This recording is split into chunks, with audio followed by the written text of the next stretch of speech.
The golden leaves danced lazily through the crisp afternoon air, creating a crunchy carpet under the feet of the few passers-by still lingering in the central park.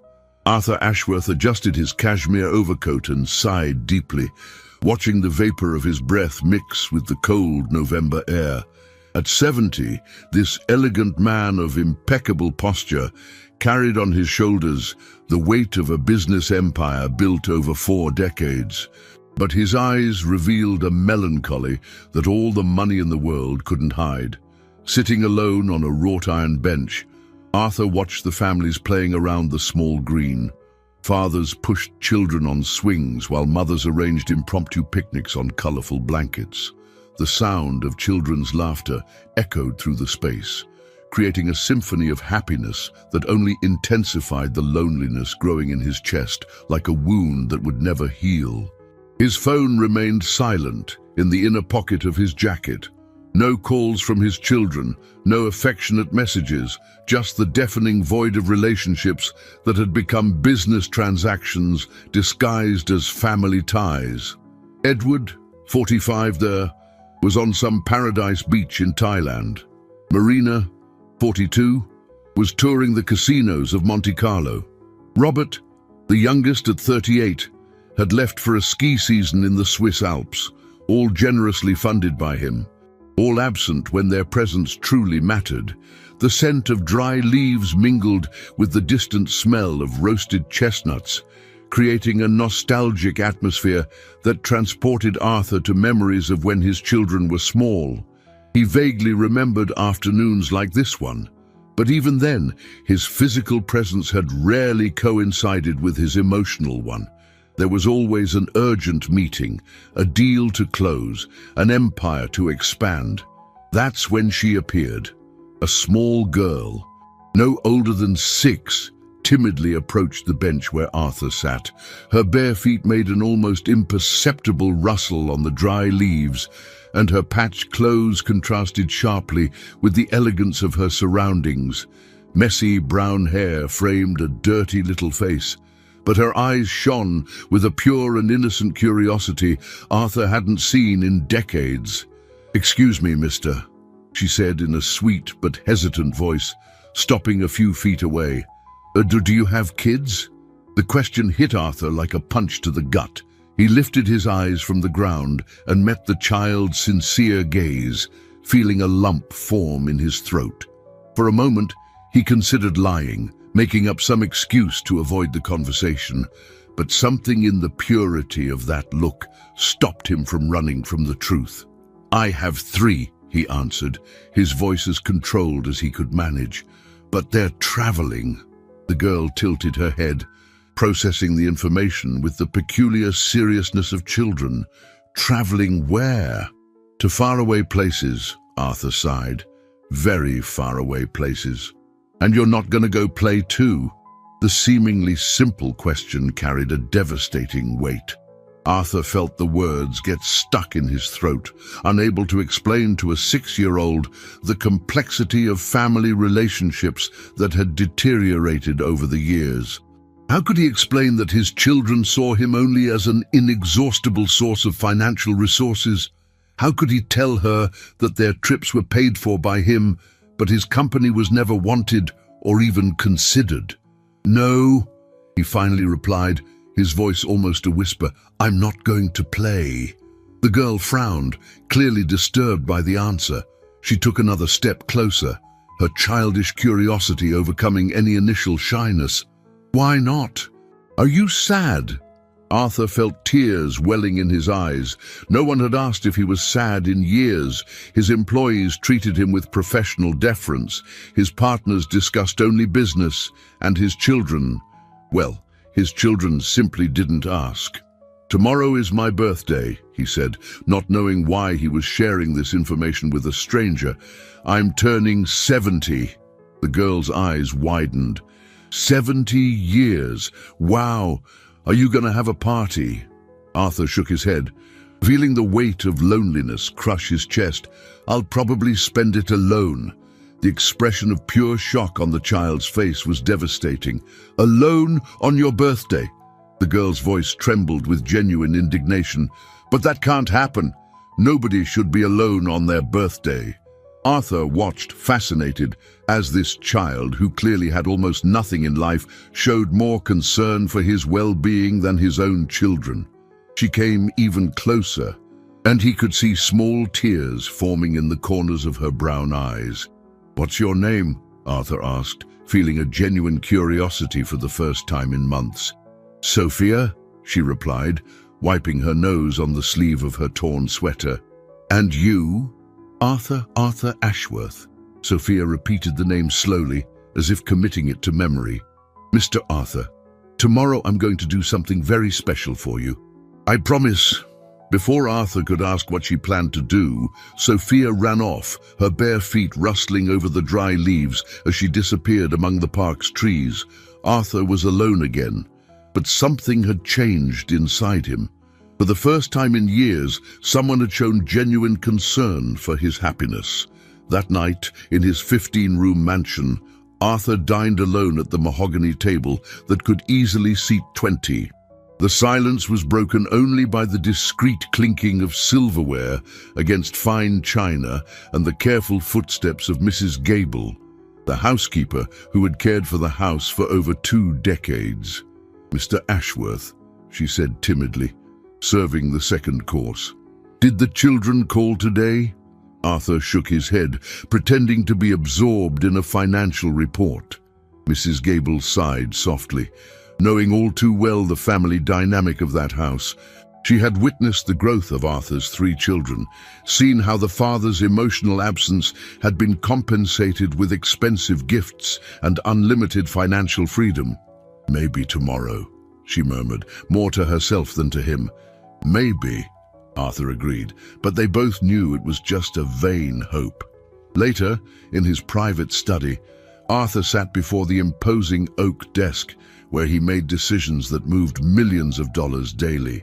He opened the bottom drawer and took out an old photo album, its pages yellowed with time. The first photos showed a seemingly happy family, him, young and ambitious, his late wife Helena smiling radiantly, and 3 small children playing in the garden of the first house they bought. When Helena died 12 years ago from a fast-spreading cancer, Arthur plunged even deeper into his work. The children, already adults at the time, seemed to have inherited only his sense of financial opportunity, but none of his work ethic. Gradually, the visits became sporadic, the calls rarer, and the requests for money more frequent and substantial. Arthur closed the album and walked to the panoramic window that offered a privileged view of the city. The lights twinkled like terrestrial stars, and he wondered how many people down there were also alone. How many had also traded genuine relationships for financial convenience? His cell phone rang, and for a moment his heart leaped. Was it one of his children, remembering his birthday? But the name on the screen was his accountant's, probably with some question about tax reports. Arthur let the call go to voicemail. The next morning, Arthur woke with a strange feeling. It wasn't exactly hope, but something close to it. He remembered Sophia's promise and felt almost ridiculous for allowing the words of a street child to influence his mood. But there was something in the girl's sincerity that had touched a part of his soul he thought had been dead for years.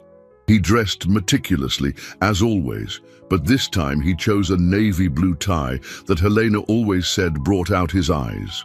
He had coffee alone, checked his emails twice, took 3 work calls, but his cell phone remained silent regarding personal calls. By 10 in the morning, he could no longer concentrate on anything. He decided to walk to the park, telling himself it was just for some fresh air, but knowing he was actually hoping to find Sophia again. The park was nearly empty at that hour. A few people hurried past, some mothers pushed strollers, but there was no sign of the girl. Arthur sat on the same bench as the day before and waited, feeling foolish but unable to leave. That's when he saw her appear between the trees, walking carefully and carrying something in her hands. As she got closer, Arthur could see she was carrying a small cake, clearly homemade and simple, with a single white candle stuck in the middle. "Mr. Arthur," she shouted, running the last few feet, "I told you I was going to do something special." Arthur felt his throat tighten. "Sophia, where did you get this?" She approached, beaming with joy. "I made it. Well, actually, Mrs. Carmen helped me. She has a tiny little bakery and she let me use her oven." But something in her expression changed, and Arthur realized there was more to the story behind the simple cake. Sophia carefully placed the small cake on the bench next to Arthur, her little hands trembling slightly. The cake was simple but made with evident love, a yellowed batter, uneven sugar icing, and that single candle dancing in the morning breeze. "Sophia," Arthur said softly, "tell me how you managed to make this cake." The girl looked down, biting her lower lip. I asked Mrs. Carmen to help me. She's really nice, you know. She always gives me a roll when I'm really hungry." Arthur felt a pang in his chest. "And she didn't charge you anything?" No, Sophia shook her head energetically. "I paid for the ingredients. She just let me use the oven and helped me mix everything right." "What money did you pay with, Sophia?" The question hung in the air like a heavy cloud. Sophia fidgeted nervously with her bare feet, kicking small pebbles on the ground. When she finally looked up, Arthur saw tears shining in her eyes. "I had some change," she murmured. "I saved it up all week. People sometimes give it to me when I ask on the street." Arthur felt as if he'd been punched in the gut. "Sophia, that money was for you to eat, wasn't it?" She shrugged, trying to seem nonchalant, but her voice betrayed her emotion. "But today is your birthday, Mr. Arthur. It's more important for you to be happy than for me to eat today." The girl's words echoed in Arthur's heart like thunder. A 6-year-old child, who probably didn't know when her next meal would be, had sacrificed her only source of sustenance to buy ingredients for a birthday cake for a complete stranger. The absurd, pure generosity of the gesture left him speechless. "Now you make a wish and blow out the candle," Sophia said, trying to hide her own emotion with enthusiasm. "My mom always said that birthday wishes are the most powerful of all." "Your mom?" Arthur asked gently. Sophia was quiet for a moment. "She died when I was really little. I barely remember her, but I remember her voice singing happy birthday to me." Arthur closed his eyes, feeling tears threaten to roll down his cheeks. Here was a girl who had lost her mother, who lived on the streets, who regularly went hungry, and yet found the strength to worry about the loneliness of an old stranger. "Sophia, I want you to sing happy birthday to me," he said, his voice choked with emotion. The girl's eyes lit up. "Really? You really want me to?" Arthur nodded, unable to speak. Sophia wiped her hands on her sweater and took a deep breath. In a sweet but trembling voice, she began to sing, "Happy birthday to you, happy birthday to you, happy birthday, dear Mr. Arthur, happy birthday to you." As he listened to that childish voice, Arthur felt something inside him break and rebuild at the same time. Tears rolled freely down his face, but for the first time in years, they were not tears of pure sadness.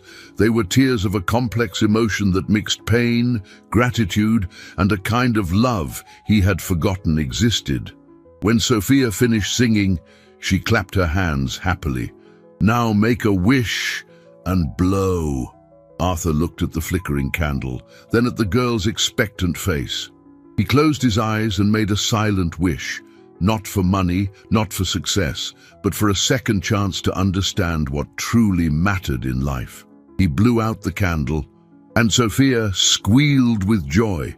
"Now let's eat the cake," she said, breaking the small pastry with her hands and offering half to Arthur.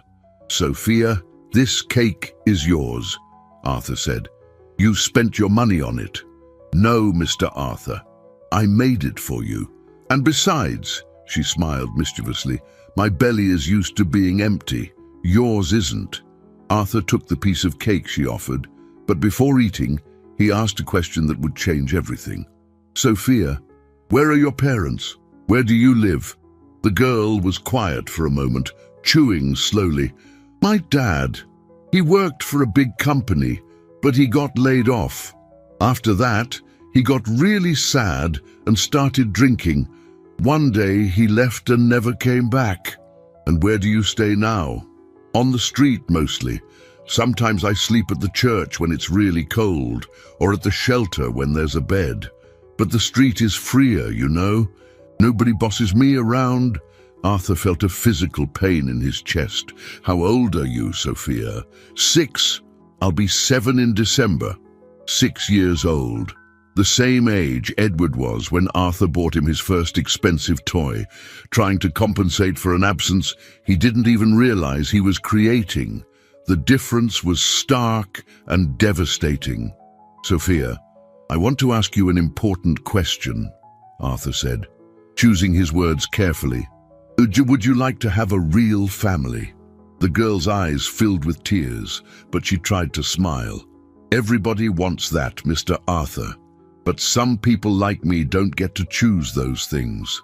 It was in that moment that Arthur made a decision that would change both of their lives forever. Arthur looked deep into Sophia's eyes, seeing a purity there that he had forgotten existed in the world. The girl was finishing her piece of cake, licking her fingers with childish satisfaction, completely oblivious to the whirlwind of emotions churning in the heart of the man beside her. Sophia, he said finally, I want you to come with me. I'm going to take you home, give you a hot bath, real food, and we'll talk about your future. The girl stopped licking her fingers and looked at him with a mixture of hope and suspicion that broke Arthur's heart.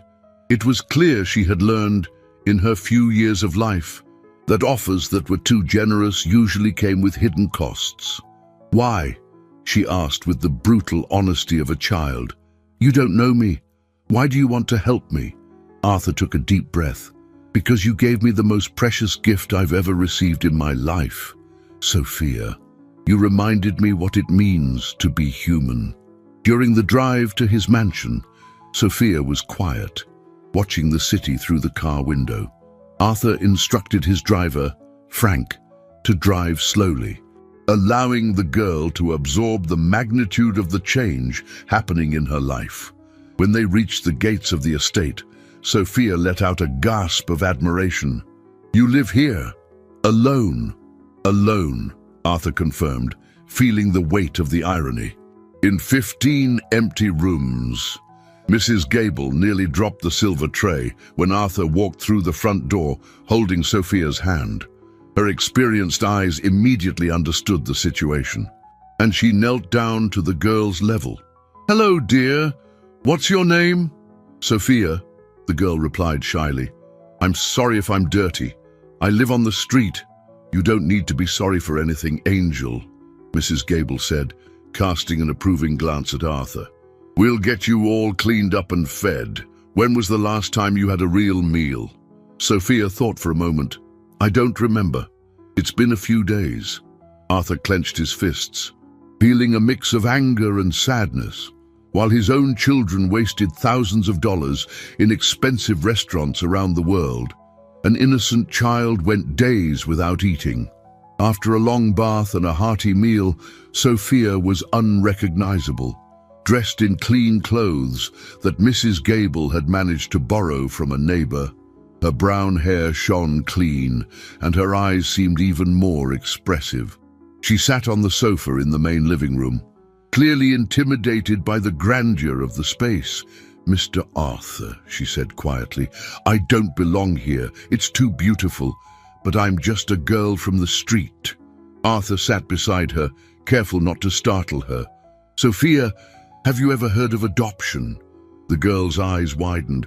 Adoption, like when a family chooses a kid to be their daughter. Exactly. I would like to adopt you, Sophia. I would like you to be my daughter. Sophia was silent for several minutes, processing the information. Arthur respected her time, understanding that for a child who had lived through abandonment and uncertainty, offers of stability could be frightening. But you already have kids, she said finally. 3 of them. Won't they be angry if you adopt me? The question struck Arthur like an arrow. My children are adults, Sophia. They have their own lives, and besides, a family can have as many children as it wants, right? It can, she agreed slowly. But what if they don't like me? Arthur took Sophia's small hands in his. If they don't like you, that's their problem, not yours, because you are a special, brave and kind girl. Anyone should feel lucky to have you as family. That afternoon, Arthur made the most drastic decision of his life. He called his personal lawyer and began the legal proceedings for adoption. He also instructed his accountant to prepare a radical change to his will. Sophia would be included as a rightful heir, with equal rights to his biological children. But there was an even more dramatic decision Arthur needed to make. While Sophia played in the garden with a set of dolls Mrs. Gable had quickly bought, he locked himself in his study and did something he knew would change everything. He blocked all of Edward's, Marina's, and Robert's credit cards. Within minutes, his phone began to ring. First Edward, then Marina, then Robert, all desperate, all furious, all demanding to know what had happened to their cards. Arthur let every call go to voicemail, a bitter smile playing on his lips. For 20 years, he had financially supported his children without question. Houses, cars, trips, designer clothes, expensive restaurants, all paid for by him, all given without limit or condition. And in return, he had received sporadic visits and self-serving calls. Now, for the first time, he wanted to see if there was any genuine love behind that financial dependency. He wanted to know if his children were capable of showing concern that wasn't related to money. When Sophia came in from the garden, she found Arthur sitting in his favorite armchair, looking at the mountains of unread messages on his phone. "Mr. Arthur, can I ask you a question?" "Of course." "Dear, did your kids call to wish you a happy birthday today?" Arthur felt a lump in his throat. "No, they didn't." Sophia climbed onto his lap without asking permission, a gesture of intimacy he hadn't experienced in decades. "You know what I think." "What do you think?" "I think sometimes God lets you lose some people so you can find more special ones." Arthur hugged Sophia tighter, knowing that this 6-year-old girl had just spoken one of the greatest truths he had ever heard. Outside, the phone continued to ring incessantly. The next morning, Arthur was awakened by the insistent ringing of the doorbell. It was only 7 o'clock, but someone was ringing with desperate urgency. He went downstairs, still in his robe, to find Mrs. Gable already on her way to the door with a worried expression. "That must be important to wake the whole house at this hour," she murmured. When Arthur opened the door, he was met by Edward, his eldest son, visibly agitated. His blonde hair was disheveled. There were deep, dark circles under his blue eyes, and his expensive clothes were wrinkled as if he had traveled all night. "Dad, we need to talk. Now." Arthur maintained his composure, though he felt his heart race. "Edward, what a surprise. I thought you were in Thailand." "I was, until my card was declined at the hotel yesterday. Do you have any idea how humiliating that was? I had to borrow money to pay the bill and buy a ticket back." "Come in," Arthur said coldly. "We'll talk in the living room." Edward stormed through the door, his eyes quickly scanning the room as if looking for signs of change. That's when he saw Sophia coming down the stairs, still in her pajamas, her freshly washed hair shining in the morning light. "Who is this child?" Edward demanded, his voice laced with suspicion. "This is Sophia," Arthur replied calmly. "My adopted daughter." The silence that followed was deafening. Edward stood frozen, processing the information, his face cycling through a range of expressions: surprise, confusion, and finally, pure rage. "Adopted daughter? Dad, have you completely lost your mind?" Sophia, sensing the tension in the air, hid behind Arthur, her small hands tightly gripping the hem of his robe. Arthur placed a protective hand on the girl's shoulder. "Edward, Watch your tone. There's a child present. A child you decided to adopt without consulting anyone in the family. Dad, you're 70 years old. What is this madness? Arthur led Sophia to Mrs. Gable. Mrs. Gable, could you get Sophia some breakfast? Edward and I need to speak privately. Once they were alone, Edward exploded. Dad, you can't be serious. Adopting a street kid. Do you know what kind of trouble that could bring? What kind of background does this girl have? And what a coincidence she shows up just when you decide to block our cards. What a coincidence indeed, Arthur said, his voice like ice. Not a 6-year-old girl hatching a master plan to infiltrate our family with a birthday cake. Don't be sarcastic with me. You know very well there are gangs that use children to run scams. And even if that's not the case, Dad, think about your age. You don't have the energy to raise a child. Arthur walked to the window, watching Sophia play in the garden with a stuffed puppy Mrs. Gable had given her.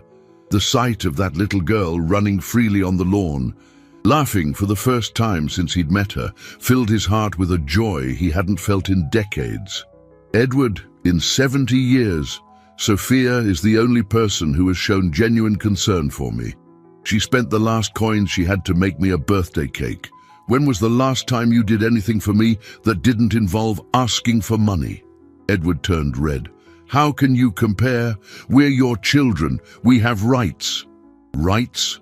Arthur turned to face his son. For what rights? The right to completely ignore me, except when you need money.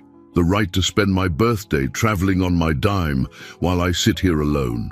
Dad, we didn't know you wanted us here. You never asked. I shouldn't have to ask, Edward. I shouldn't have to beg for the attention of my own children. Edward took a deep breath, clearly trying to control his anger. Dad, let's be practical. You want attention? We can give you more attention. You want us to visit more? We'll visit, but this adoption thing is ridiculous. Cancel it now, unblock our cards, and we can forget this conversation ever happened. Arthur felt a deep pain in his chest. Even in a crisis, Edward could only think in transactional terms. And if I say no, Dad, you're being irrational. Marina and Robert are on their way here too. The three of us are going to have a serious talk with you. If necessary, we will question your mental capacity to make financial decisions. The threat hung in the air like a poison. Arthur looked at the son he had raised, fed, educated and supported for 45 years, and saw a stranger driven only by greed. Are you threatening me, Edward? I'm protecting our family's interests. Dad, be reasonable. You have 3 legitimate children. You don't need another one, especially some troubled kid you just met yesterday. Just then, Sophia appeared at the living room door, her eyes wide and frightened. Mr. Arthur, I don't want to cause trouble. I can go back to the street if it's better. Arthur felt something inside him shatter at those words. A 6-year-old child, offering to give up the first real chance at happiness she'd ever had, just to avoid conflict in a family that wasn't even hers. Edward looked at Sophia with disdain. See? She understands the situation better than you do. Dad. Arthur knelt down to Sophia's level, taking her small hands. Sophia, you are not going anywhere. This is your home now, and no one— He looked directly at Edward. Absolutely no one is going to take you from here. Dad, you're making a mistake you're going to regret, Edward said, pulling out his phone. I'm calling Marina and Robert. The 3 of us will handle this. As Edward left the room, Sophia looked up at Arthur with tears in her eyes. He hates me, doesn't he? Arthur hugged the girl, feeling his own anger swell like never before. No, sweetheart, he doesn't hate you. He's afraid of you. Afraid of me? Why? Because you showed me what real love is. And that scares people who only know transactional love. 2 hours later, Marina and Robert arrived together, straight from the airport. Marina, elegant even after a red-eye from Monte Carlo, swept into the house as if she owned it, her high heels echoing on the marble of the foyer. Robert, younger but equally arrogant, followed closely, both radiating the same contained indignation Edward had shown. Arthur watched from his study window as his 3 children gathered in the garden, gesturing animatedly and occasionally glancing toward the house. Sophia was in the library, paging through a book of fairy tales Mrs. Gable had found, completely oblivious to the hurricane forming around her. "Mr. Ashworth," Mrs. Gable said, entering the study discreetly, "they're asking to speak with you in the main living room, all 3 of them together." Arthur took a deep breath. "Very well, Mrs. Gable. It's time to face the storm." When he entered the living room, he found his 3 children positioned strategically. Edward stood behind the main sofa, Marina sat elegantly in a leather armchair, and Robert paced nervously back and forth. The arrangement looked more like a corporate board meeting than a family gathering. "Dad," Marina began in her soft but calculated voice, "we need to discuss this delicate situation." "Delicate situation," Arthur repeated, keeping his tone neutral. "Are you referring to my decision to adopt Sophia?" "Dad, let's be direct," Robert interrupted, stopping his pacing. "You're going through a difficult time. It's understandable. At 70, loneliness can lead to impulsive decisions." Arthur sat in his favorite armchair, the same one Sophia had climbed into the night before. "Impulsive decisions. An interesting choice of words." Marina leaned forward, adopting a more maternal tone. "Daddy, we're worried about you. Maybe you need more companionship, more attention. We can arrange that.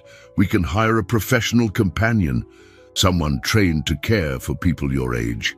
"Someone trained," Arthur muttered. "As if I were a pet." Edward stepped forward, his patience clearly exhausted. "Dad, enough with the drama. The situation is simple. You met a street kid yesterday and decided to adopt her. This is obviously an emotional and irrational decision. Cancel the process, unblock our cards, and we can discuss more appropriate ways for you to handle your loneliness." "And if I refuse?" The 3 children exchanged a look, a silent communication Arthur recognized immediately. They had rehearsed this. Marina spoke again, her voice now firmer. "Dad, you're showing clear signs of compromised judgment, impulsive financial decisions, forming inappropriate attachments to strangers, social isolation." "Social isolation," Arthur almost laughed. "The 3 of you have spent the last 5 years completely ignoring me." "We have our own lives," Robert said defensively, "but that doesn't mean we don't care." "Really? When was the last time any of you visited me without asking for money? When was the last time you called just to see how I was?" An awkward silence filled the room. Edward finally broke it. "Dad, we're not going to stand here and argue about the past. The fact is, you're about to make a mistake that will harm the entire family. Is this child going to inherit part of our inheritance?" The question cut through the air like a razor. Arthur looked at his 3 children, his children, and saw only greed in their eyes. "Our inheritance," he repeated slowly. "Interesting how you refer to my money as our inheritance." Marina blushed. "That's not what we meant." "It's exactly what you meant." Arthur stood, his voice gaining strength. "You're here because a 6-year-old girl represents a threat to your future financial plans." Robert exploded. "Dad, you're being ridiculous. Of course we're concerned about the inheritance. We're your legitimate children. We worked in the company. We helped build the family empire." "Worked?" Arthur laughed bitterly. "Robert, you were fired from the company 2 years ago for incompetence. Marina, you've never worked a day in your life. And Edward, you only held executive positions because you're my son, not because of merit." The tension in the room was palpable. The 3 children looked at each other again, and Arthur could see they were getting to their real purpose. "Dad," Edward said coldly, "if you don't cancel this adoption and restore our financial access, we will be forced to take legal action to protect our interests." "What kind of action?" Marina took a deep breath. That we will question your mental capacity to make financial decisions. 3 renowned psychiatrists have already agreed to evaluate your mental state. We have evidence of erratic behavior, impulsive decisions, possible manipulation by a third party. Arthur felt like he'd been punched in the gut. You're trying to have me declared mentally incompetent. We're trying to protect you, Robert said, but his voice sounded false, even to his own ears. Just then, Sophia appeared at the door, holding her book of fairy tales. She looked at the 3 furious adults and then at Arthur, her large eyes filled with concern. Mr. Arthur, is everything okay? You're all yelling. The girl's presence instantly changed the room's dynamic. Edward, Marina, and Robert looked at her with a mixture of irritation and cold calculation. Sophia, Arthur said softly, go back to the library, sweetheart. Daddy has to finish some things here. But before Sophia could leave, Marina spoke. Actually, I think she should stay. After all, she's what this is all about. An alarm went off in Arthur's mind. Marina, Sophia. Marina addressed the girl with a smile that didn't reach her eyes. Do you understand that you're causing a lot of trouble for this family? Sophia looked down, clutching the book to her chest. And I don't want to cause trouble. Of course you don't, Edward said sarcastically. What street kid wouldn't want to live in a mansion? Arthur stood up abruptly. Enough! Get out of my house. Now! But his children didn't move. Robert took a step forward, his voice heavy with a threat. Dad, you have a simple choice. Your real family, or a child you've known for 2 days. Robert's ultimatum hung in the air like a death sentence. Arthur looked at Sophia, who stood in the doorway with silent tears rolling down her cheeks, and then at the 3 children he had raised and loved unconditionally. The choice they presented him was cruel and calculated. A real family? Arthur repeated slowly, his voice thick with a deep pain. You think you're my real family? We are your biological children, Marina said coldly. That can't be changed by some sentimental whim. Arthur walked over to Sophia and knelt beside her, wiping her tears with his thumb. Sophia, honey, can you go to your room? I need to finish this conversation. Sophia nodded and whispered, Mr. Arthur, if it's better for everyone, I can leave. I don't want your family to be destroyed because of me. The child's absurd generosity, even in the midst of her own pain, struck Arthur like a bolt of lightning. He hugged her tightly and whispered in her ear, You are not going anywhere. I promise. After Sophia left, Arthur stood and faced his 3 children with an expression they had never seen before, a mixture of profound disappointment and iron resolve. Real family, he murmured. You want to know about a real family? I'll tell you about a real family. Arthur walked to his desk and pulled out a folder he had prepared the night before. Edward, do you remember Carl Peterson? Edward frowned. The accountant who worked with us. The one you guys fired. You guys fired, Arthur corrected. I was on a business trip. When I got back, I discovered the 3 of you had fired 15 loyal employees, including Carl. Marina shifted uncomfortably in her chair. Dad, those were necessary cuts to increase efficiency. Carl had been with the company for 40 years, Arthur continued, ignoring the interruption. 40 years of absolute dedication. When you fired him, you claimed he was embezzling funds. That was a lie, wasn't it? Tense silence filled the room. Dad, where are you going with this? Robert asked impatiently. Arthur opened the folder and pulled out a birth certificate. Sophia Peterson, daughter of Carl Peterson and Maria Peterson. The blood drained from Edward's face. No, it can't be. Carl couldn't find another job after you spread rumors about his integrity. He started drinking, lost his home, lost his family. Maria died of heartbreak and despair. Carl disappeared, leaving Sophia alone in the world. Marina stood up abruptly. Dad, even if this is true. True, Arthur exploded. "You destroyed an entire family to save one salary. You created an orphan. And now that orphan, without knowing who I was, spent her last coins to make me a birthday cake." Robert tried to maintain his composure. "Dad, you're being dramatic. Business decisions are tough." But nothing," Arthur shouted. "You didn't stop there. I found more things last night." He pulled more documents from the folder. "Remember the Hope Foundation, the one I created to help children in need?" The three children glanced at each other nervously. "I discovered you diverted 80% of the donations to personal accounts. Children went hungry while you funded your luxury trips with money meant for charity." Marina turned pale. "Dad, we can explain. And the nursing home I sponsored, that money also ended up in your accounts. Dozens of elderly people were moved to substandard facilities because you stole the funds meant for their care." Edward tried one last defense. "Dad, you're exaggerating. Those were resource reallocations." "Reallocations?" Arthur roared.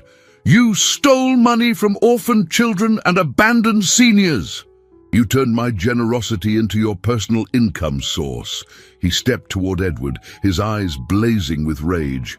"And do you know what's most ironic?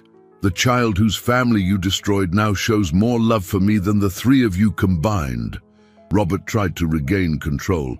"Dad, even if we made mistakes in the past, we're still your family. This girl is a stranger." "A stranger?" Arthur laughed bitterly.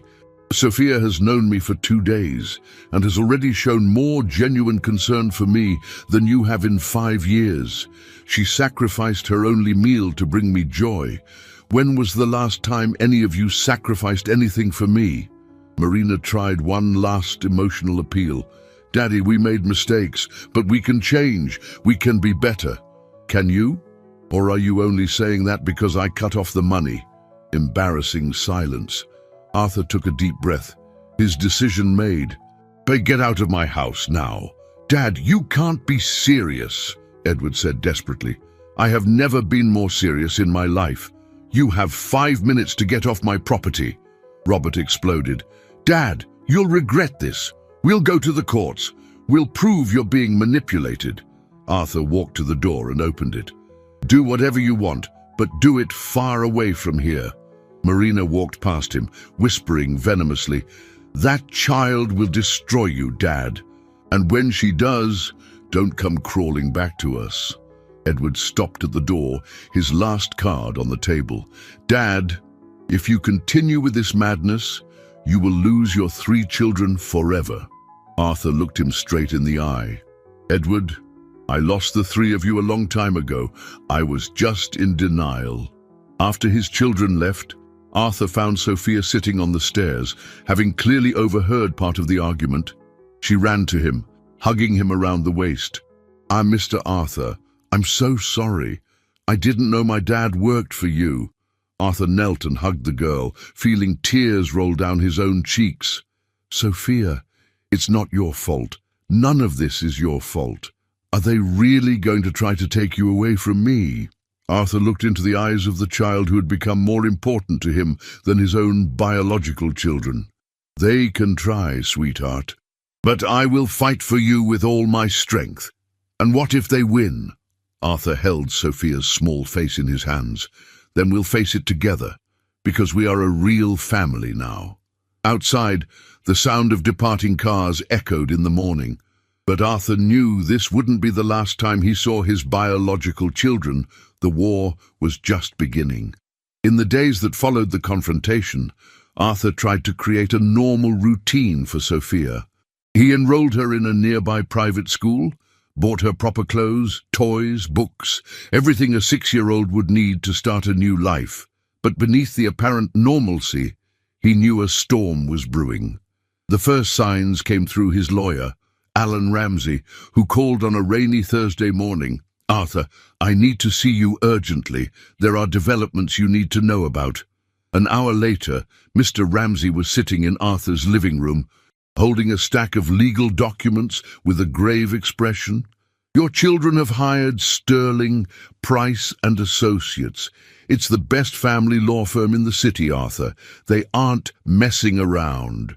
Arthur poured coffee for them both, his hands trembling slightly. "What exactly are they alleging?" "Progressive mental incapacity, undue influence from a third party, irrational financial decisions." Mr. Ramsey paused. "Arthur, they have 3 psychiatrists willing to attest that you are showing signs of senile dementia. Psychiatrists who haven't even examined me. Psychiatrists who have analyzed your recent behavior based on reports from your children. The sudden adoption, the social isolation, the impulsive financial decisions." Arthur laughed bitterly. "Social isolation? They ignored me for years, and now they're using it against me. There's more, Arthur. They're alleging that Sophia is part of a larger scheme to take advantage of your vulnerable mental state." "A scheme? A 6-year-old child?" Mr. Ramsey hesitated. "They've hired a private investigator. They're trying to find evidence that Sophia was planted to manipulate you." Arthur felt anger rise in his chest. What kind of people do this to an innocent child? Desperate people, Arthur. And your children are very desperate. Meanwhile, Sophia began to show signs of the stress she was under. Though Arthur tried to shield her from the details, she was smart enough to sense that something was wrong. She started having nightmares, waking up in the middle of the night screaming that bad men wanted to take her away. "Mr. Arthur," she said one morning, nervously pushing food around on her plate, "I heard Mrs. Gable on the phone. She sounded worried." Arthur sat beside her. "Worried about what?" "Sweetheart, about men who want to prove you're sick so they can take me away from you." Arthur closed his eyes, feeling the weight of the situation. How could he explain to a child that people could be so cruel? "Sophia, are you scared?" She nodded, tears forming in her eyes. "I don't want to go back to the street, Mr. Arthur. I feel safe here." Arthur hugged her tight. "You are not going back to the street. I promise." But the promises became harder to keep as the attacks intensified. In the second week after the confrontation, Arthur discovered his children had spread rumors throughout the business community. Old business partners began to look at him with pity and suspicion. Some even called, concerned about his mental condition. The hardest blow came when Dr. Frank Miller, the family doctor for 20 years, showed up at his house. "Arthur, I need to talk to you." As a friend, they sat in the study, and Dr. Miller put on his most serious medical expression. "Your children reached out to me. They're worried about changes in your behavior." Arthur felt his blood boil. "What changes?" "Impulsive decisions, forming inappropriate attachments, possible manipulation by a third party." "Frank, you've known me for 20 years. Do I seem mentally incompetent to you?" Dr. Miller hesitated. "Arthur, the truth is, adopting a child at 70, especially a street child you just met, is what, insane? It's unusual, and your children have a right to be concerned." Arthur stood and walked to the window. "Frank, when was the last time my children showed any concern for me?" "Arthur, answer me. When?" Dr. Miller was silent. "They're only concerned now because I cut off their money. Sophia showed more genuine love for me in 2 days than they have in 5 years. But Arthur, you need to see their perspective. A strange child appears and is suddenly being adopted." Arthur turned, his eyes blazing with anger. "Sophia is not a stranger, Frank. She's the daughter of Carl Peterson, a loyal employee my children destroyed. It's ironic that the child they orphaned now shows more humanity than they do." Dr. Miller looked shocked. "Carl Peterson? But yes, the girl who is supposedly manipulating me is a victim of my own children's cruelty." After the doctor left, Arthur sat in his armchair, feeling the weight of his years for the first time. He was fighting his own children, public opinion, a system that saw his decision as eccentric at best. Sophia appeared at the door, holding a drawing she had made at school. "Mr. Arthur, I made this for you." The drawing showed two figures, one large and one small, holding hands in front of a house. Above it, she had written in crooked letters, "My family." Arthur felt tears burn his eyes. "It's beautiful, Sophia." "Mr. Arthur, can I ask you a question?" "Of course, sweetheart. If your children manage to take me away, will you forget about me?" Arthur took the girl in his arms, holding her as if she were the most precious treasure in the world. "Sophia, even if the whole world tries to tear us apart, I will never forget you. You taught me how to truly love again." But as he spoke, Arthur could hear the phone ringing in the study. More trouble, more pressure, more attempts to destroy the only pure and true thing he had found in decades. The war was far from over, and Arthur began to wonder if he would be strong enough to protect Sophia from his own children. Arthur woke on a grey Friday with a bad feeling. He had dreamed of Helena, his late wife, whispering warnings he couldn't remember upon waking. He went downstairs for breakfast with Sophia, as had become their routine, but found Mrs. Gable standing in the kitchen with a panicked expression. "Mr. Ashworth, Sophia isn't in her room." The world stopped. Arthur ran upstairs, checking the girl's room, the bathrooms, every room in the house. Her clothes were all there, her toys untouched, but she had simply vanished. "Mrs. Gable, did you see anyone strange lurking around the property?" "No, sir. But yesterday afternoon, when I was taking Sophia to school, I noticed a black car following us. I thought it was just me being paranoid." Arthur's blood ran cold. He immediately called Mr. Ramsey, who arrived in less than an hour with a private investigator. "Arthur, we need to act fast," the lawyer said. "If your children are involved in this—" "Of course they're involved," Arthur exploded. "Who else would have a reason to make Sophia disappear?" The investigator, a middle-aged man named Marcus Thorne, asked detailed questions about Sophia's routine, possible threats, and the recent behavior of Arthur's children. "Mr. Ashworth, legally your children can't just kidnap the child, but they may have used other means." "What means?"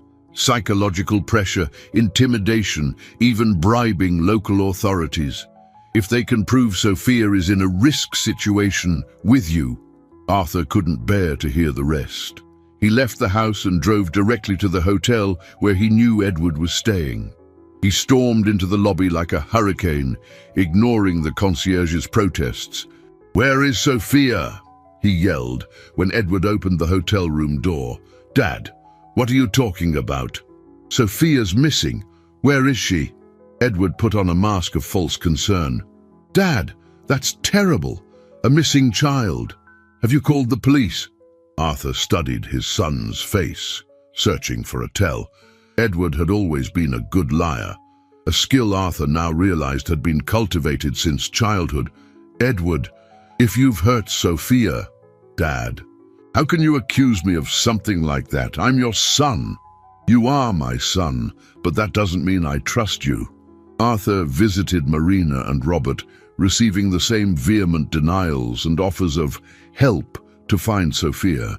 But there was something in Marina's eyes, a glint of barely concealed satisfaction that confirmed his suspicions.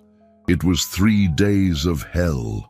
Arthur barely slept, barely ate, spending hours walking through the park where he met Sophia, hoping she would magically reappear. The police were called, but with no evidence of a crime, they treated it as a typical runaway case. "Mr. Ashworth," the detective said, "kids from the street have a habit of running off. She probably went back to the places she knew." "She didn't run off," Arthur shouted. "Someone took her." But without proof, his words sounded like the paranoia of an old man. On the 4th morning, Marcus Thorne called with devastating news. "Arthur, I found out what happened. Your children hired private social workers. They alleged that Sophia was being held against her vaunted by a mentally unstable man." "That's absurd." "Yes, but they presented evidence, forged medical reports, testimony from concerned neighbors. They managed to get a temporary order to remove Sophia from your custody. Arthur felt his legs grow weak. Where is she? In a temporary state shelter. Arthur, she's terrified. They told her you're sick and can no longer take care of her. Arthur drove immediately to the shelter, a grey, depressing building on the outskirts of the city. When he was finally cleared to see Sophia, he found her sitting alone in a corner, hugging an old teddy bear. Sophia! She looked up at him and started to run, but stopped abruptly when a social worker intervened. Mr. Ashworth, you have only 15 minutes, and you must maintain physical distance from the minor. Physical distance? She's my daughter. According to our records, there are questions regarding your custodial fitness. Arthur knelt 2 meters away from Sophia, tears rolling down his face. Sweetheart, how are you? Sophia was visibly traumatized. Mr. Arthur, they said you're sick. They said it's dangerous for me to be with you. Sophia, look at me. I'm not sick. I would never hurt you. But they said, it doesn't matter what they said. You know my heart, Sophia. You know that I love you. The little girl began to cry. Mr. Arthur, I want to go home. It's scary here. The other kids are mean. And I sleep in a room with 10 girls. There's one who pulls my hair at night. Pure rage coursed through Arthur's veins. His own children had put Sophia, a child who had suffered abandonment her whole life, into a traumatic situation once again. Sophia, I'm going to get you out of here. I promise. Time's up, the social worker said coldly. Mr. Arthur, Sophia screamed as he was forced to back away. Don't leave me, please. The sound of her desperate voice echoed down the hallways as Arthur was escorted out. In the parking lot, he leaned against his car and threw up, the emotional pressure finally overwhelming his defenses. That night, alone in his empty mansion, Arthur sat in Sophia's room, surrounded by her toys and drawings. He picked up the drawing where she had written, "My family," and felt something inside him harden. His children had declared war. Now they would see what a desperate man was capable of when fighting for someone he truly loved. Arthur picked up the phone and called the most expensive and ruthless investigator he knew. If Edward and Marina and Robert wanted to play dirty, he would show them what it meant to face someone with nothing left to lose. The real battle was just beginning. Arthur hired Helena Vance, a forensic investigator known for her tenacity and relentless methods. In just 48 hours, she had uncovered what Arthur suspected, an elaborate network of corruption and manipulation orchestrated by his own children. Arthur, Helena said, spreading documents across his study table, your children didn't just bribe social workers. They bought fake medical reports, paid for testimony from non-existent neighbors, and even infiltrated people into the shelter to traumatize Sophia. Arthur felt nauseous. Traumatize? What do you mean? They hired one of the most aggressive girls in the shelter to intimidate Sophia. They wanted her to develop a fear of institutional places, so she would voluntarily prefer to go with a foster family. What foster family? Helena smiled coldly. A ghost family, fake documents, fabricated references. The plan was to make Sophia disappear into the system, where she could never be found again. Arthur clenched his fists. My own children planned to erase a child from existence. There's more. I discovered they've been intercepting your donations to charities for years. The money was funneled into shell accounts they control. We have evidence of tax fraud, embezzlement, and now conspiracy against a minor. Arthur looked out the window, at the park where he met Sophia. Helena, I want you to destroy them. Legally, but completely. I'm already on it. But Arthur, there's something else you need to know. Helena hesitated, clearly uncomfortable. Your children hired dangerous people. I found out they paid for Sophia to have accidents at the shelter. Nothing fatal, but enough to justify psychiatric institutionalization for trauma. Arthur felt the world spin. They wanted to have Sophia committed to a private clinic where she would be held indefinitely under heavy medication, officially for severe trauma and attachment disorder. In practice, it would have been a prison. The final revelation broke something fundamental inside Arthur. He had raised 3 monsters capable of torturing an innocent child to protect an inheritance they didn't even need. What can we do? We have enough evidence for criminal charges. But Arthur, we need to act fast. Sophia is scheduled to be transferred to the foster family tomorrow. Arthur shot to his feet. Tomorrow? They moved up the timeline. They probably realized we were investigating. Arthur immediately called his lawyer, Alan Ramsey. Alan, I need an emergency injunction. Now. Arthur, it's 9 o'clock at night. I don't care. Sophia will disappear tomorrow if we don't act. 3 hours later, Arthur was in court with an emergency judicial order.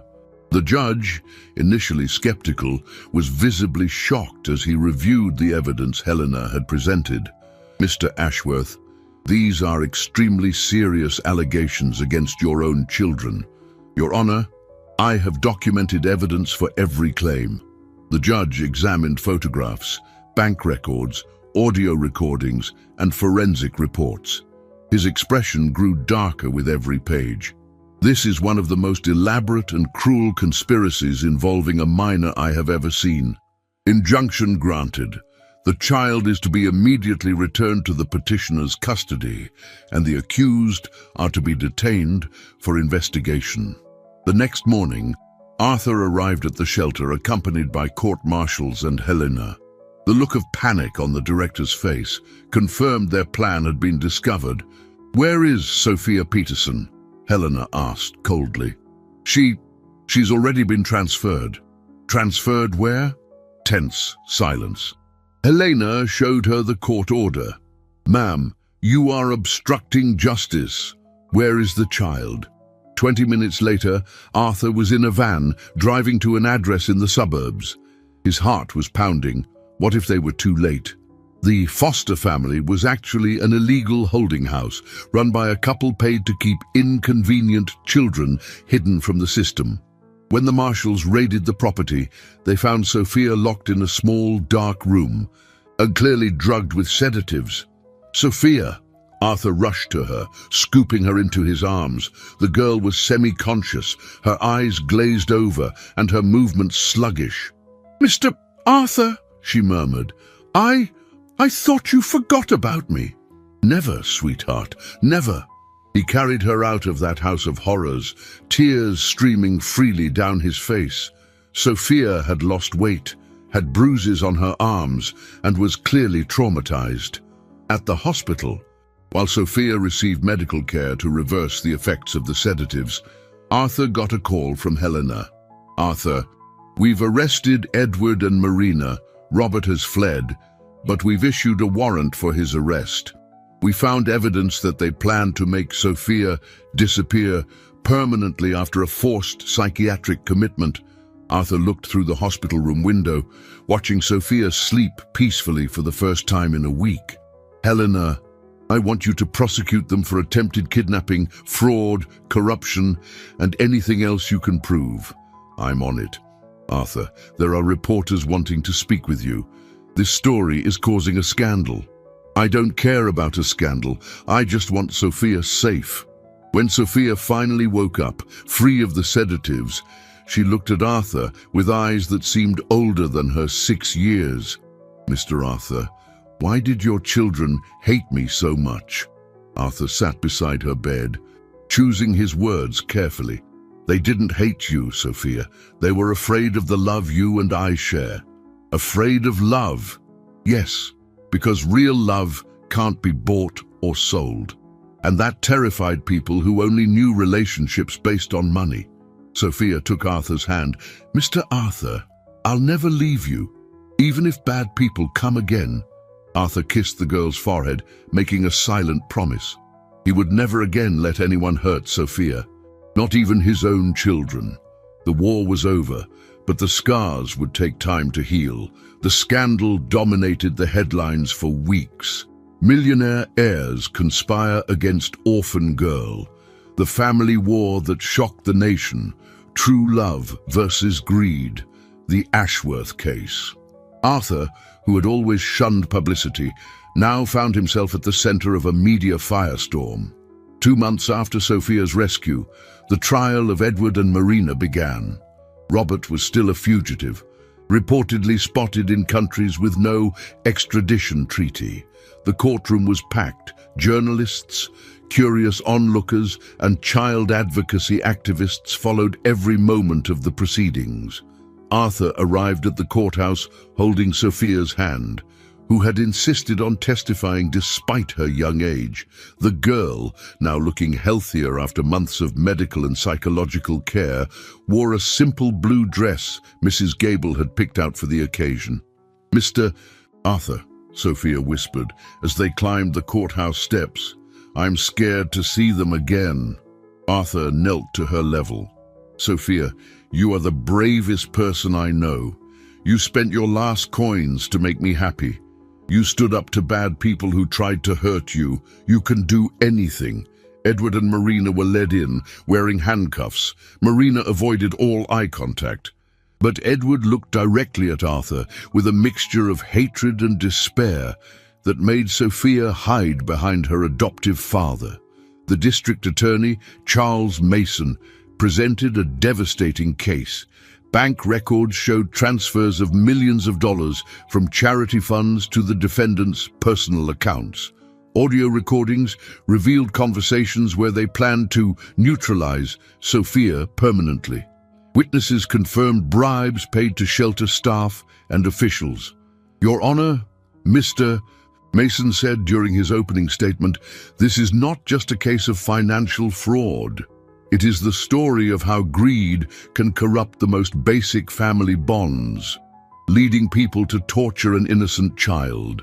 The defense attorney tried to argue that Edward and Marina had acted out of genuine concern for Arthur's mental health.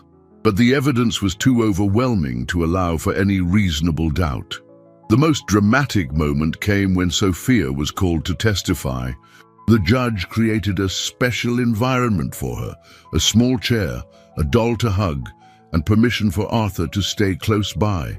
"Sophia," the prosecutor said gently, "can you tell me what happened when you left Mr. Ashworth's house?" Sophia spoke in a clear but small voice. "Some men came and said Mr. Arthur was sick. They said it was dangerous for me to be with him. Did you believe them?" "At first, yes. But then I remembered Mr. Arthur's eyes when he looked at me. He never had bad person eyes." Many in the gallery wiped away tears. "Sophia, can you tell me about the place they took you to after that?" The girl took a deep breath. "It was dark and cold. There was a big girl who pulled my hair every night. The grown-ups gave me medicine that made my head fuzzy." Edward tried to stand. "She's making it up." "Silence!" The judge slammed his gavel. "Mr. Ashworth, one more outburst and you will be removed from this courtroom." Sophia continued her testimony with a courage that impressed everyone present. She described the days at the shelter, the constant fear, the nightmares, and always the hope that Arthur would come for her. "Sophia," the prosecutor asked finally, "do you want to keep living with Mr. Ashworth?" The girl's eyes lit up. "Yes. He's my real daddy, not because we were born in the same family, but because he chose to love me." When it was Arthur's turn to testify, he did something unexpected. Instead of attacking his children directly, he told the story of how Sophia had changed his life. "Your Honor, for 40 years I built a business empire. I accumulated wealth, power, influence, but until I met Sophia, I had never experienced unconditional love." Arthur looked at Edward and Marina. "My biological children saw me as a resource. Sophia saw me as a lonely human being who needed affection." "Mr. Ashworth," the judge asked, "do you forgive your children for what they did?" Arthur was silent for a long moment. "Your Honor, I forgive them for hurting me, but I cannot forgive them for torturing an innocent child. Some things are unforgivable. The trial lasted 3 weeks. Witnesses recounted Arthur's exemplary character, the positive transformation in his life after adopting Sophia, and the calculated cruelty of the crimes committed against her. When it came time for the verdicts, Edward and Marina were found guilty of fraud, corruption, conspiracy, and cruelty to a minor. Edward was sentenced to 8 years in prison, Marina 6. After the sentence was read, Edward shouted across the courtroom, "Dad, you destroyed your own family for a stranger." Arthur stood, holding Sophia in his arms. "Edward, you don't understand. I didn't destroy my family. I finally found one." Outside the courthouse, reporters surrounded Arthur and Sophia. A reporter asked, "Mr. Ashworth, what is your message for other families facing similar conflicts?" Arthur looked at Sophia, who was playing with a small bear he had bought for her. "My message is simple. Family isn't defined by blood, but by love. And true love always recognizes true love." Sophia tugged on Arthur's sleeve. "Daddy, can we go home now? I want to show Mrs. Gable my new drawing." Arthur smiled, for the first time in months feeling true peace. "Of course, sweetheart. Let's go home." As they walked toward the car, Sophia asked, "Daddy, are you sad about your other children?" Arthur thought carefully about his answer. "I'm sad for what they became, Sophia, but I'm not sad about the family we found." The girl nodded with the peculiar wisdom of children. "Sometimes God lets you lose bad people so you can find good ones." Arthur hugged Sophia tighter, knowing that this 6-year-old child had perfectly summarized the most important lesson of his life. 6 months after the trial, Arthur faced the most important decision of his life. Sitting in his study on a rainy November afternoon, he contemplated 2 documents that would define his family's future: a new version of his will and the transfer papers for half of his fortune. Sophia was at school, finally living a normal childhood. She had adapted wonderfully to her classes, made friends, and started piano lessons, discovering she had a natural talent for music. But Arthur knew the shadow of Edward, Marina, and Robert still loomed over their lives. Robert had finally been captured in Argentina and extradited to the U.S. His trial was set to begin in 2 weeks, and Arthur knew it would be another media circus.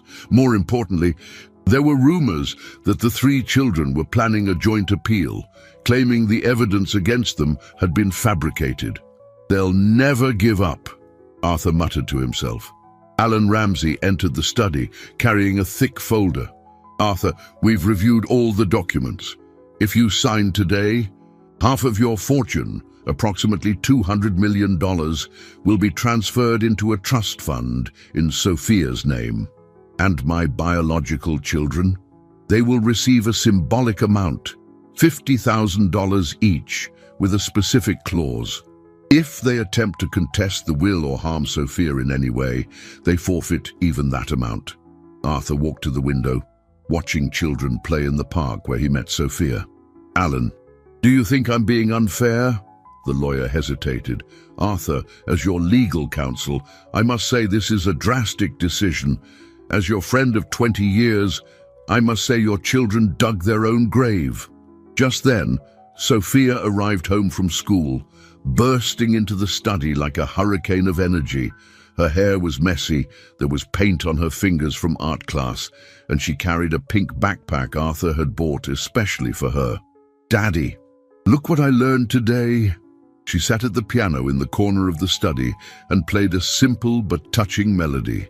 Arthur felt tears form in his eyes, not of sadness, but of a pure joy he had never experienced before. "That was beautiful, sweetheart. You're becoming an excellent pianist." Sophia ran to him, jumping onto his lap with the familiarity of a true daughter. "Daddy, my teacher said, if I keep practicing, I can play in the school's Christmas recital." "Of course you can. Daddy will be in the front row cheering you on." Mr. Ramsey watched the interaction with a smile. Arthur, may I ask a personal question? Of course. Do you regret any of this? Arthur looked at Sophia, who was now drawing on a piece of paper, completely absorbed in her art. I regret not being a better father to Edward, Marina, and Robert. I regret compensating for my emotional absence with money, but I do not regret choosing Sophia. Even knowing you might lose the relationship with your biological children forever. Arthur took a deep breath. Alan, I had already lost those relationships years ago. I was just pretending they still existed. Sophia looked up from her drawing. Daddy, what are you guys talking about? Arthur knelt beside her. Sophia, remember when we talked about inheritances? Yes, you said an inheritance is what we leave for the people we love when we're not here anymore. Exactly. Today, Daddy has to make an important decision about our inheritance. Sophia frowned with the peculiar seriousness of children. Is it about your other kids? Arthur nodded. In part, yes. Daddy, can I tell you something I learned in school? Of course. Sweetheart, my teacher said that when you plant a seed, it only grows if the soil is good. If the soil is bad, even the best seeds won't grow. Arthur looked deep into the girl's eyes. And what do you think about that? I think you planted seeds of love in your other children, but the soil in their hearts wasn't good. It's not the seed's fault. The child's simple wisdom struck Arthur like a bolt of clarity. He had spent years blaming himself for what his biological children had become, but Sophia was right. He had planted love, but found barren ground. Sophia, if Daddy decides to leave most of our inheritance to you, do you promise to use that money to help other people? The girl's eyes lit up. Can I help other kids like me? Kids who don't have a family? Yes, sweetheart. You can help many children. Sophia thought for a moment. Then yes, Daddy, I promise. But you're going to stay with me for a long, long time, right? I don't want to talk about inheritances because you're leaving. Arthur hugged her tight. I'm going to stay with you as long as I possibly can, sweetheart. This decision is just to make sure you always have everything you need. 2 hours later, Arthur signed the documents. Alan Ramsey witnessed the signature, making the transfer of $200 million to the trust fund of Sophia Peterson Ashworth official. It's done, the lawyer said. Sophia is now officially one of the wealthiest people in the country. Arthur looked at the girl, who was coloring peacefully, completely oblivious to the magnitude of what had just happened. Alan, do you think I did the right thing? Arthur, you gave a fortune to a child who spent her last coins to make you happy. If that's not poetic justice, I don't know what is. That night, during dinner, Sophia asked a question that surprised Arthur. Daddy, are your other children going to be very mad when they find out about the inheritance? Arthur considered lying, but decided to be honest. Probably, yes, sweetheart. Are they going to try and hurt me again? The question broke Arthur's heart. Sophia, I will always protect you. And now you have the resources to protect yourself too. Sophia nodded thoughtfully. Daddy, can I tell you a secret? Of course. I don't care about the money. I only care that you chose me to be your daughter. Arthur felt tears roll down his cheeks. Sophia, you saved me. I was dying of loneliness and you brought me back to life. And you saved me from the street. I guess we saved each other. As he tucked Sophia into bed, Arthur reflected on the journey that had brought them here. He had lost 3 biological children, but gained a daughter of the heart. He had distributed his fortune, but had never felt richer. Good night, princess, he whispered, kissing Sophia's forehead. Good night, Daddy. Thank you for choosing me. Arthur smiled, knowing he had made the most important and correct decision of his life. News of the fortune transfer leaked to the press on a cold Monday in December. The headlines were sensational. Millionaire leaves fortune to street girl. Arthur Ashworth's ultimate revenge. Biological heirs disinherited for adopted child. Arthur was prepared for the media storm, but he didn't expect the speed with which his children would react. The following Tuesday, Edward and Marina, who had obtained parole while awaiting their appeals, appeared at his door. Mrs. Gable opened it with a frightened expression. "Mr. Ashworth, they insist on speaking with you." Arthur came down the stairs calmly, finding Edward and Marina in the main living room. Both looked visibly worn. Edward had lost weight. Marina had deep, dark circles, and both carried the unmistakable mark of desperate people. "Where is Sophia?" Arthur asked immediately. "At school," Marina replied. "Dad, we need to talk. You can't have done this." Arthur remained standing, refusing to sit. "Done what?" "Secured my daughter's future," Edward exploded. "Your daughter, Dad, you've known this child for less than a year. We've been your children for decades. And in decades, how many times did you show me genuine love?" Marina tried a more emotional approach. "Daddy, we made mistakes, huge mistakes, but we are family, your own flesh and blood." Arthur laughed bitterly.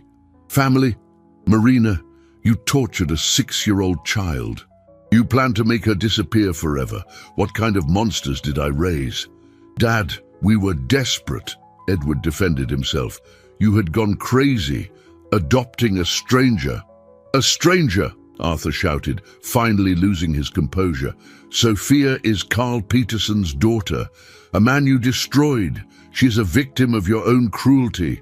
The silence that followed was thick with tension. Marina and Edward glanced at each other. Realizing Arthur knew much more than they had imagined, "Dad," Marina said in a trembling voice, "what do you want from us?" Arthur walked to the window, watching children play in the park. "I want you to disappear from our lives, forever." "Our lives?" Edward repeated with disdain. "Dad, you're 71. When you die, that girl will inherit $200 million. Don't you see how absurd that is?" Arthur turned, his eyes glinting with a cold fury. "The absurdity, Edward, is that a 6-year-old child has more character than my 3 adult children combined." Just then, Sophia came home from school, entering through the back door as she always did. She stopped in the hall when she heard raised voices in the living room. "Sophia, go to your room," Arthur said quickly, but Marina stood up. "No, Dad, she should hear this." "Marina," Arthur warned. "Sophia," Marina called. "Come here." "Dear." Sophia entered the room hesitantly, clearly uncomfortable with Edward and Marina's presence. She positioned herself next to Arthur, holding his hand. "Sophia," Marina said with a forced smile, "do you know how much money my father gave you?" "Marina, stop it," Arthur ordered. $200 million. "Sophia, do you know how much money that is?" Sophia looked at Arthur, confused. "Is it a lot?" "It's more money than most people see in their entire lives," Marina continued, "and my father gave it all to you, a child he's known for less than a year." Sophia processed the information slowly. "Mr. Arthur, is she telling the truth?" Arthur knelt beside Sophia. "Yes, sweetheart. Daddy wanted to make sure you'll always have everything you need." Sophia was quiet for a moment, then looked at Marina and Edward. "Are you mad because Daddy gave me money?" "We're mad," Edward said coldly, "because that money should be ours. We are his legitimate children." Sophia frowned. "But you don't like Daddy." "What do you mean we don't like him?" Marina asked defensively. "You never visited him. You never called. He was sad and lonely. Children who like their parents don't do that." The simplicity of the child's logic cut deeper than any sophisticated argument. Edward lost his patience. "Sophia, you don't understand. You're a street kid who got lucky. We are his real family." Sophia looked at Edward with a deep sadness in her eyes. "Mr. Edward, real family is who loves you, not who was born in the same house." "You're being manipulated," Marina exploded. "A 6-year-old doesn't talk like that." "Enough!" Arthur stood, placing himself protectively in front of Sophia. "Get out of my house." "Now." Edward took a threatening step forward. "Dad, this isn't over. We will fight this in court. We'll prove you're mentally incompetent." "Do whatever you want," Arthur replied calmly, "but do it far away from us." Marina tried one last gambit. "Dad, what if we offer a deal? We split the inheritance 50-50. 100 million for Sophia, 100 million for the three of us." Arthur looked at Sophia, who shook her head no. Daddy," Sophia said quietly, "I don't want their money, I just want you." Arthur smiled, scooping Sophia into his arms. "You heard her. My daughter wants nothing that comes from you." Edward and Marina stormed out of the house, shouting threats and promises of legal battles. But Arthur no longer cared. He had found his true family. That night, at dinner, Sophia asked a thoughtful question. "Daddy, will they be able to take the money from me?" Arthur held the girl's hand. "Sophia, even if they could, would that change anything between us?" Sophia shook her head. "No, I was already rich before the money." "How so?" "I was rich because I had you as my daddy." Tears of pride and love rolled down Arthur's face. He had raised 3 biological children who became monsters driven by greed. But he had found a daughter of the heart who understood that true wealth could not be measured in money. "Sophia," he said, "you are the wisest daughter a father could ever wish for. And you're the best daddy in the world, the only daddy I want."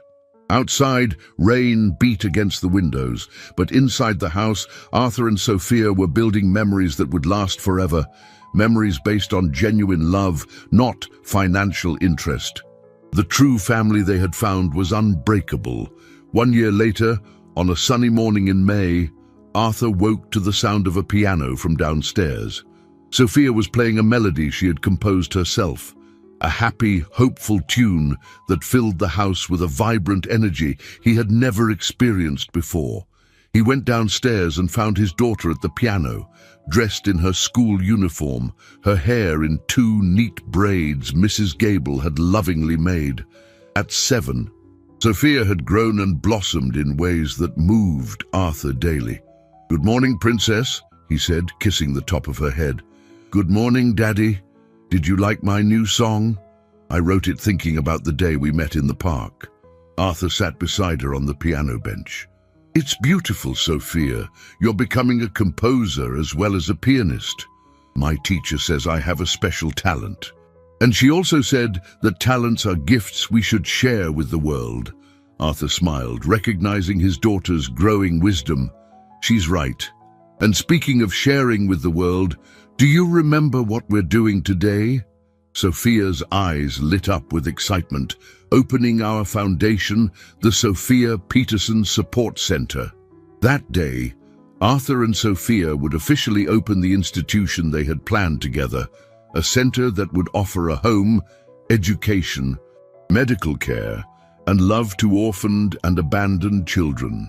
Sophia had insisted that part of her inheritance be used immediately to help other children in situations similar to the one she had lived. The center occupied a 5-acre plot in the suburbs, with family-style homes where small groups of children lived with dedicated caregivers. There was a school, a library, sports courts, a music studio, and gardens where children could play and dream of a better future. "Daddy," Sophia said over breakfast, "do you think some of the kids will be scared at first?" Arthur considered the question seriously. "Probably, sweetheart. When someone has been hurt many times, it's hard to trust something good.